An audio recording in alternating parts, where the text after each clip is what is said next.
Howard Stern Show. I have to say this, which is nice. Everybody that was part of the unpleasantness with NBC, I think, was gone shortly after my thing blew up. And so I have no animosity towards it. I really don't. I mean, NBC, they employed me for 20 years. It was the greatest. It completely made me and made my career. I do not have animosity towards NBC. There was a couple of people who I was not thrilled with, to say the least, but they were gone pretty much very quickly afterwards. And so there was nothing about NBC with me going back there. Gary played me a piece of tape. I was on your TV show in 2006, and they had just announced that you were going to be the Tonight Show replacement for Jay when Jay retired. And and was many years off. Right. And I turned to you on your show, and I was half being funny, but also I said, it's going to go horribly wrong. Yeah. When their time comes, Jay will fucking not let you have that show. Yeah. And the audience was going wild, and they were laughing, and you were even like, hey, it's 100 years from now. It's never going to, Who knew? Yeah. And I said, wow.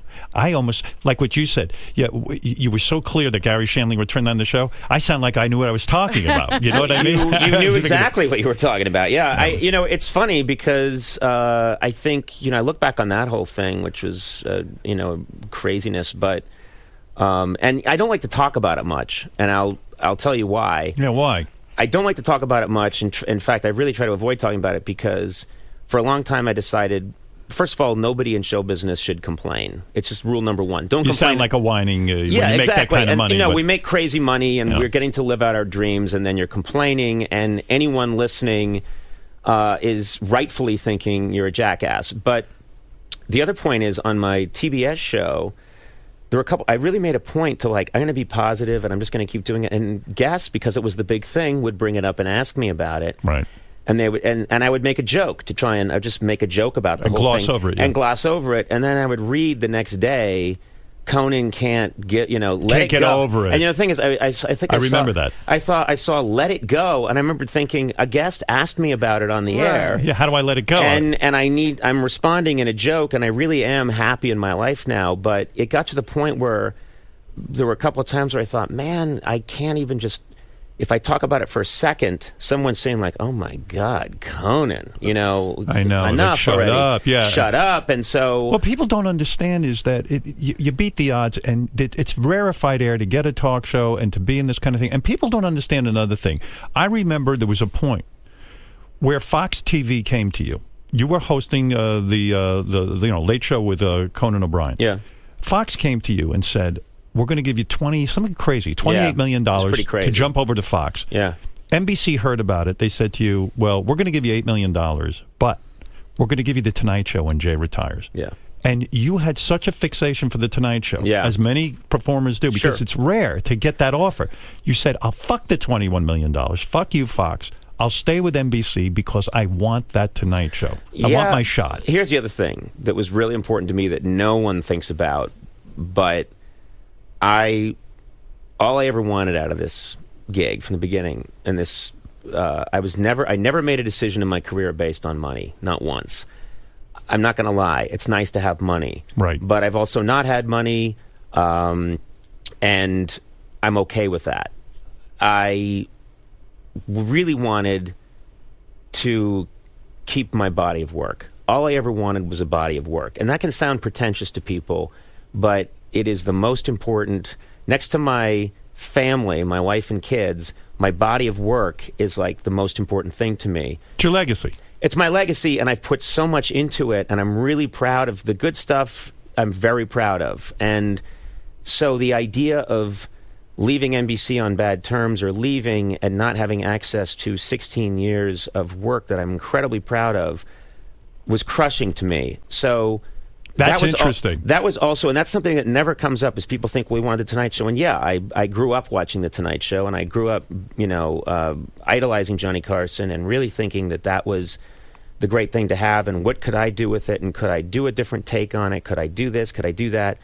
But I get what you're saying. But having that archive. Having the archive, and so the irony of the irony of the whole thing is that I stick around, and then I go through all this stuff, and then end up in a situation where I'm completely cut off from 16 years of my work, and that was the part that was most painful. Nothing else. I mean, so because you weren't motivated by money, you don't regret turning down Fox for the no. I don't regret. I actually Yeah. have, But wouldn't that be a nice salve since you lost it anyway? Right. Yeah. That would have been nice. No, but what's funny is that I don't regret. I was really happy with.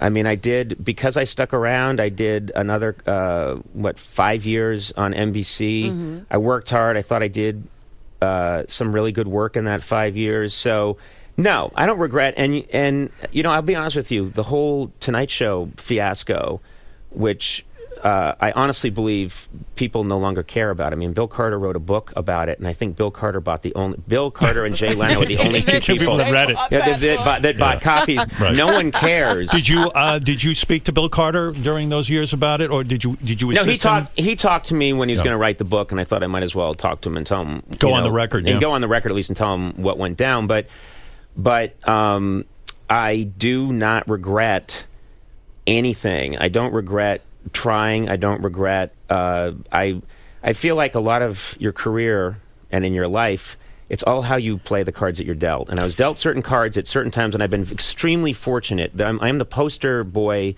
for luck in show business, but I also think that I've been dealt cards at times which aren't the best, and I'm proud of the way I played them. I think that's all you can do. And don't you think it's even harder to play the bad cards when you suffer from depression? I mean, seriously, where some of us would get down, you're going to get really the down. bad cards can really take you down. Was there shame? Were you ashamed during that? Like, oh, I failed. How's the world looking at me? Yeah, I had incredible, I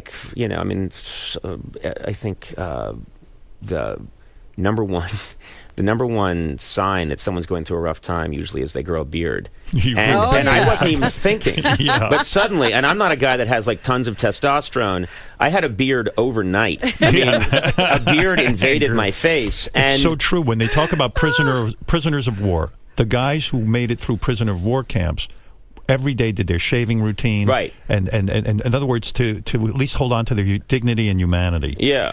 The ones that didn't survive, they let their appearance go. They fell apart physically.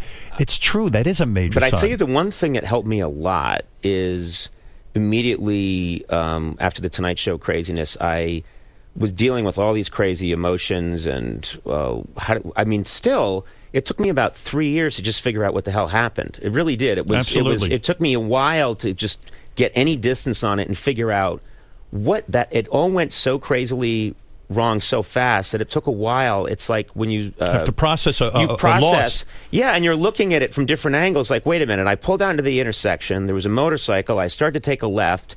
Suddenly, there's a laundry truck, and then I'm on my back, and there's fire. What happened? So it took a couple of years to process it. The Howard Stern Show.